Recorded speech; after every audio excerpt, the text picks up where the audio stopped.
Credo em cruz, inimigo sem luz. Antes de você me olhar, quem me olhou foi Jesus.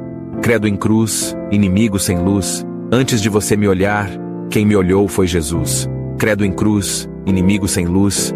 Antes de você me olhar, quem me olhou foi Jesus. Credo em cruz, forças do mal. Em minha vida só entra o que for de luz, pois Jesus é meu pastor, e nada me faltará. Nem a força e nem a coragem para o mal enfrentar. Credo em cruz, estou protegido, pois o Filho de Deus está comigo. Credo em cruz, o maligno não pode penetrar meu coração de luz, pois estou com Jesus.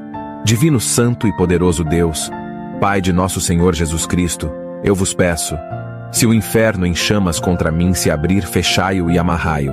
Se os demônios investirem contra mim, amarrai-os e afastai-os.